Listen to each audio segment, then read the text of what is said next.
Hola a todos. Hello everybody and welcome to another Crespect talk. I am 𝗏𝗏𝗀𝗹𝗀𝗀, Director of Partnerships at Crespect. As the year comes to a close, we are all winding down to spend more time with our loved ones and reflect on this eventful year. And for us at Crespect Talks, we would think of nothing better to end the year than talking about legal tech with some of the gurus in the field. Today, I'm happy to talk with the legal tech visionary and PwC partner Patricia Manca Diaz about the current trends and perspectives of legal tech in Spain. Although it will be Patricia and myself on air, we very much welcome your questions and perspectives that you can post in the comment section below. In particular, we would love to hear about your own thoughts about legal trends for 2025, both in Spain and in your own market. And with that, let me welcome Patricia. Thank you, Patricia, for coming and joining us for this friendly and relaxed talk about what has happened this year in legal tech in Spain and what are the perspectives for the near future. Welcome to Crespect Talks. Thank you, Felipe. No, this is a pleasure for me to be here with you.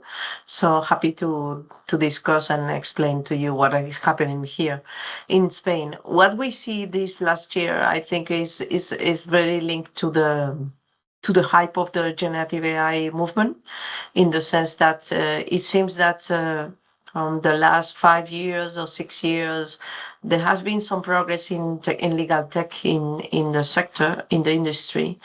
But this phenomenon of generative AI has really pushed legal areas to understand that they need to embrace technology, and this is what we are seeing now, really, in that sense. I will say also that in the last 2 years, it really is a huge change in the mindset of those general counsels, that they are thinking how they can just not only be more efficient, but also how they can just also manage risk differently, and in that sense, legal technology and legal tech industry has grown a lot. That's very interesting. In particular, I looked at the not guidelines, but this report that PwC put together for trends in global law firms, and it was very interesting to see the different speeds according to the different sizes of law firms, and it seemed that from that there was a clear distinction between let's say top 10 law firms and the rest of the pack. Do you see that in Spain as well? Yes, but it does make sense, no? At least big law firms that have the resources, no, to push for these change of the mindset and change of management, no? And they see clearly the opportunity. They are better prepared for that, no? But I don't really. One thing is that the top 10 are, let's say that they need to change it, and they know that. But also the small, medium law firms, we see a lot of interest in those medium law firms, because I would say that is more a question of survival, no, for them. And so they are very interested in technology, because they know that they need to embrace that, because otherwise they could have some challenges in the future, no? So even if they don't have the means or the big resources that the 10 ones now have, but they showed a lot of interest, and mainly in generative AI, no? At least I received a lot of requests, no, for that. So you are saying that the biggest interest is in the generative AI space, or is No, there but also in other technologies. Mhm. And I think you cannot just focus yourself only on generative AI, because it's a very good solution, but it doesn't solve all the problems that you may have, no? And probably CLM is another one, no? CLM is technology, is something that also everyone is just looking at. and probably it's a combination of different technologies. At least my advice for many works that we have performed here is that you at this stage of the technology, you need to think about different things. You cannot, we don't have the one that will solve everything, no, every problem. So probably you need to think about how is going to be your technology, legal tech technology journey, in the sense that you need to prioritize what is really relevant for you, and think that probably just one technology is not going to solve everything. So probably it's a combination of different things, no? So what are you referring at when you are talking about CLM? I'm talking about all those technologies that they allow them to manage all the contract life cycle management. You have different interests, no? The different that is from only from the legal side, in the sense that those legal functions who manage a lot of contracting. But in general, we are speaking more about a corporate enterprise movement, because it's clear that it's not only legal who are the owners for the contract, no? There is CLM is very linked to different areas of the business. So it could be legal leading this, but many times we see that it's not only legal, it could be procurement and even financial service, no? So it depends on the company and on the size of the company also, no? But clearly is one of the legal tech that is receiving a huge demand, no? Huge demand mostly from the clients, but Yes. also from law firms, I guess. No. Do you think No, that law firms, I think law firms are more focused on efficiency. So that's why it is explained this interest for Gen AI, and probably on other technologies that allow them to be more risk management control, no? In the sense that we can take about case management technologies, or we can talk about legal spend, no? Or control of the timing also. So those kind of technologies that are more linked to the day-to-day, how they can be more efficiency in the back office also. And probably we are talking about technologies related to CRM, no? To customer relationship management also. Right. So CRM and ERP, which happens to be our specialty, right? Here in Crespect. Yeah. That's great. Yeah, we are seeing quite a lot of interest from mid-sized law firms with our technology, and I guess that's generally in the markets in Spain and in Western Europe. A little bit digging a bit deeper there. Do you see that the new demands for the skill sets of the lawyers, and maybe different trends as regards to recruiting or retooling or upskilling the lawyers? Yeah. Yes, it's clearly, at least for us, we have been working on that since at least 4 years now. Clearly, there's a need for different profiles of people, no? Technical profile is always the first demand is clearly, and this is something that is for us is the main skill, but we need to combine these skills, technical skills, with other ones, and technology and skilling is one of them, because we need those people to understand the technology and how we can just use the technology in order to improve our services, no?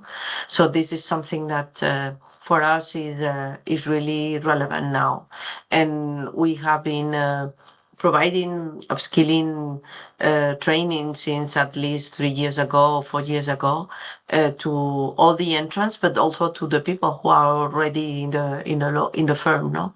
And we still is a program that is evolving every year, no? Now, for example, with the 𝗟𝗲𝗀𝗃𝗃, we have been launching a very huge program on that. So training the people on how to use it, also understanding the limits and the risk of that technology, but how we can use that technology in order to provide different services to the client, no? And it's the same with any other technology, no? It's something that we cannot afford people who doesn't want to test technology or understand that. This is something that we need. But not only technology, we are talking about other skills, like, for example, project management, no? Is something that we need those kind of skills for the new people, no? They need to combine different aspects, no, of not only technical ones, which is clear, but also others. Right. So you're talking mostly about PwC, your own experience with your own recruits. Do you think that that's something that can be extended to other law firms, particularly Yeah. mid-tier? Yes, and I think it's something that we are seeing, no?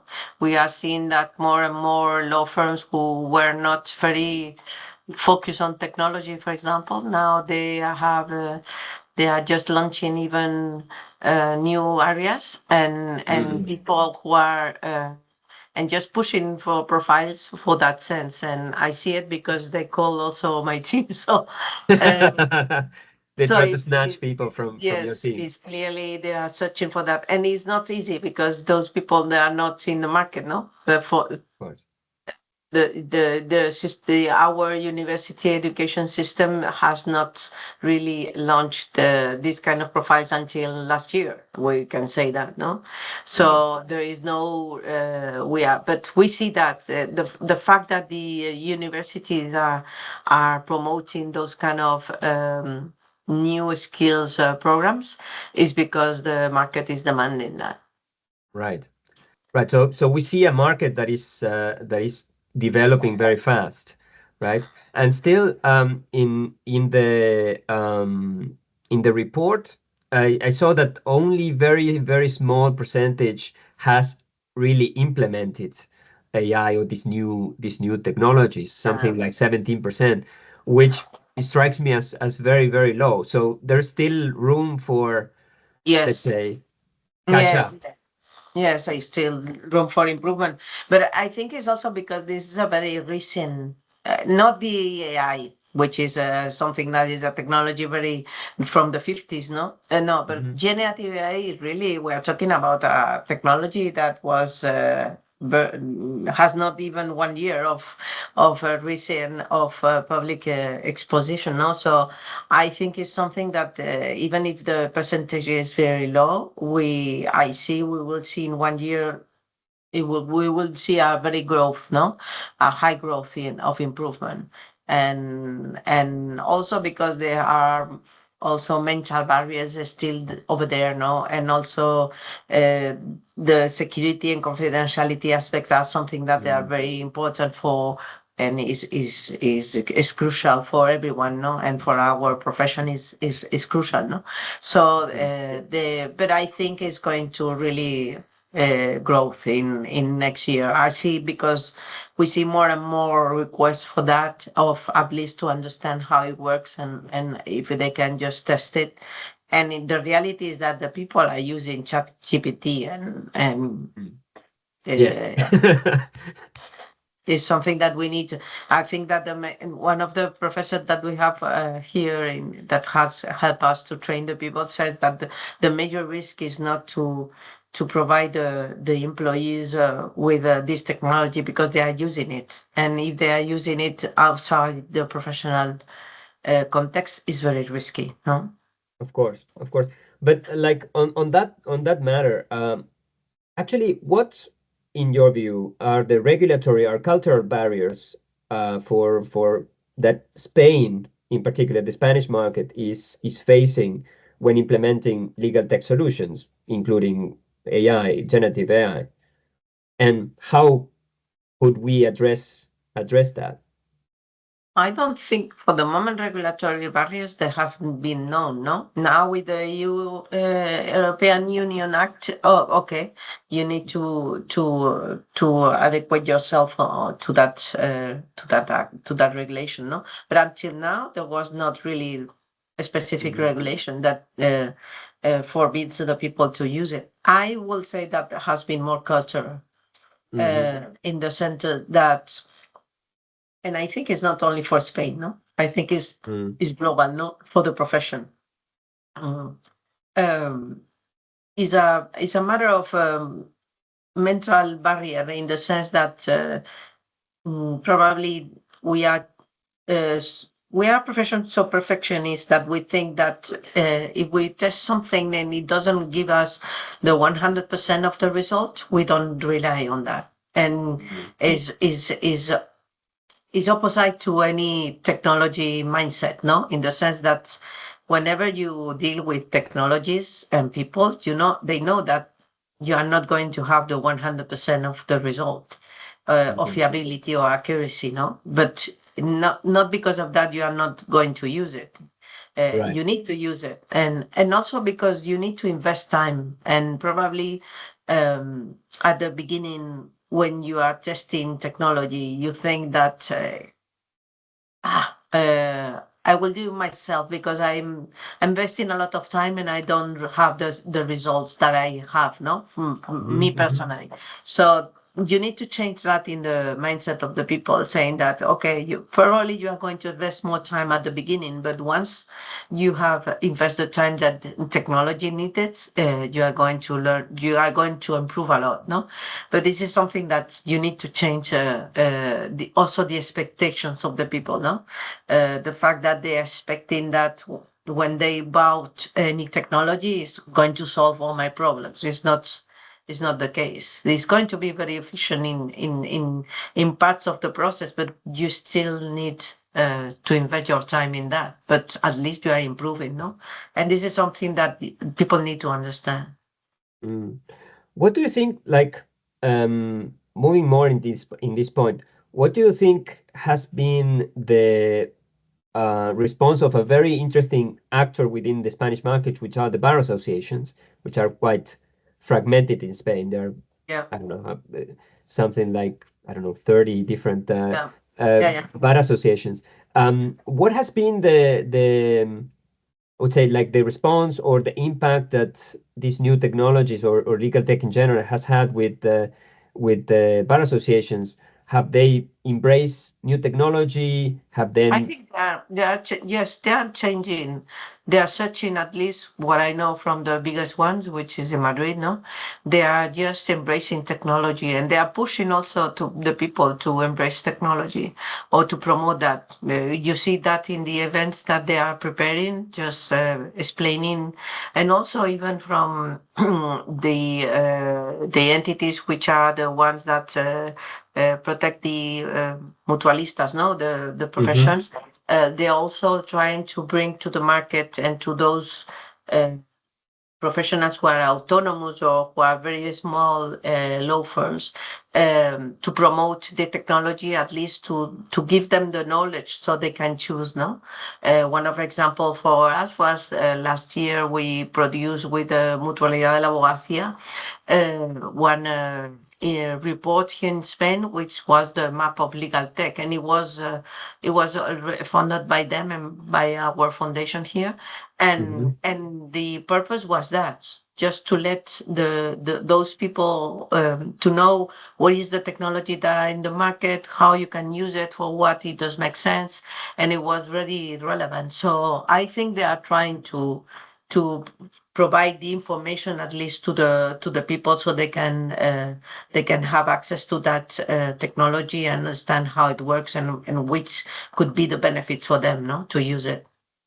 Oh, fantastic. So finally, what's your vision for the future, right? So, like, what do you think are going to be the trends for next year, or even like 12 months is too much even, but let's say for the next 3 to 6 months, what do you think that is up in store for us in Spain? I don't know. I would like to know, but it's difficult, no? What I see is that I think that the speed that this technology is increasing, the things that we see that each month how is improving, no?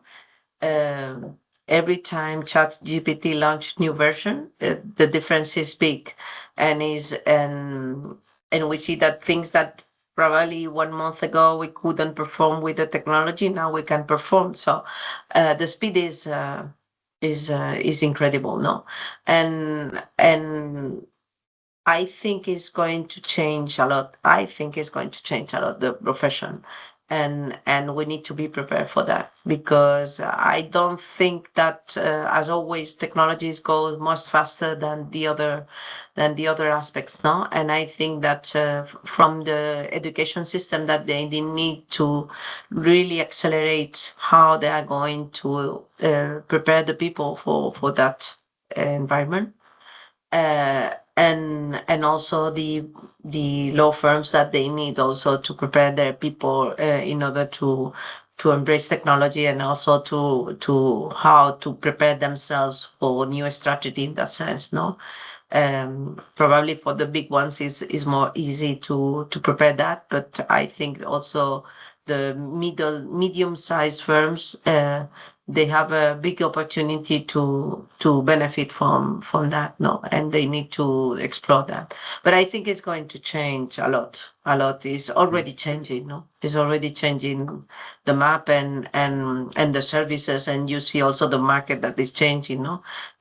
Beginning with not only the law firms, but the fact that there are other actors in the market, no, that are providing services. And with the help of generative AI, is going to increase the relevance. Right, and as the pressure, as this transports the market in terms of like the demand for legal services, probably there's going to be also a pressure for making more efficient and more effective all the internal processes as well. Yeah. Right. And I see also that the ones who are more, at least my feeling is that is moving internal internal legal functions are moving very faster in that sense, more than even some law firms. And it does make sense, because they are the ones who are suffering from tight resources, and they see in that technology the capacity to evolve themselves. And because it's a technology that is a corporate technology, it's not only for legal, is their opportunity to be more efficient internally. So that is a challenge for law firms, because if the clients are becoming more technology, and they are embracing technology much faster than our services, we may have a challenge in that sense. So the legal buy will reduce, and you will need to invest much more in internal efficiency, in like internal knowledge management, and also in CRM, I guess. Yeah. Right. Yeah. Right. Okay. So I don't want to waste any more. Well, not waste, but like invest more of your time. Thank you very much. If there's something that you want to mention at the end. Thank you very much, Patricia. It's been a pleasure. Merry Christmas and Happy New Year for you. Also for you. And let's see each other in the next Crespect Talk. Thank you very much.